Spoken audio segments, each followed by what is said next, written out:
Ibrahima weerangi jooy laylan ba daa bayima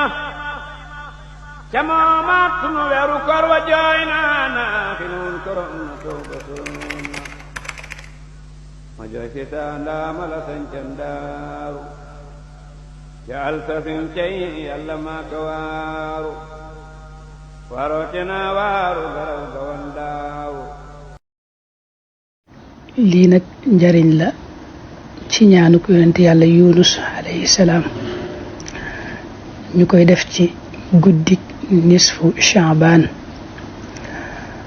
ñaan nga mooy laa ilaha illa anta subhanaka inni kuntu min adh-dhalimin. boo demee ci téere kanzun najaax wa surur danga fa fekk wax ne yenn ci gaa yu baax yi dañoo wax ne guddik nisfu shaaban ku ci jàng ñaanuk yonent yàlla yunus googu limub ay xarafam dangay xadat xuruuf yépp xuruufi laa ilaha illa anta subhanaka inni kuntu min adh-dhalimin jàng ko lim booba lim ba nag mi ngi toll rek ci 2375 waaw 2375 mooy lim bi. nee na boo ko jàngee lim boobu ci guddig nisfu saabaan gi day loola dana doon sa kaaraange lool ci at ma ci mboolem musiba yi mboolem liy lore. moo tax mu ne fa inna tilawata hadihi al aya fi hadihi al layla bil adadi al madhkur takunu amanan fi dhalika al ham min al balaya wal awham. daa ci teg ne moom miy bind téere bi ne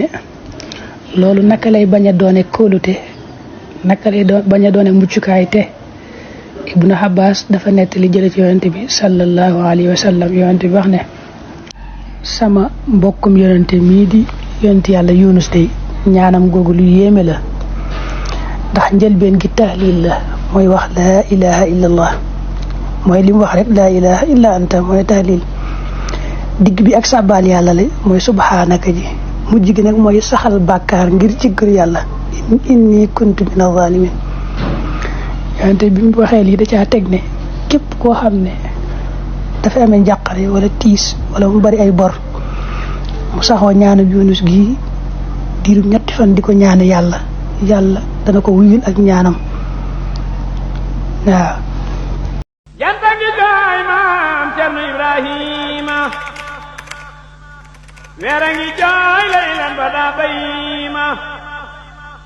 ca moomaat sunu weeru koor wa jooy naana fi nun korom na tooba soona ma jooy seetaan daama la sañcan daaru ca altasin cay yàlla maa ka waaru waroote naa waaru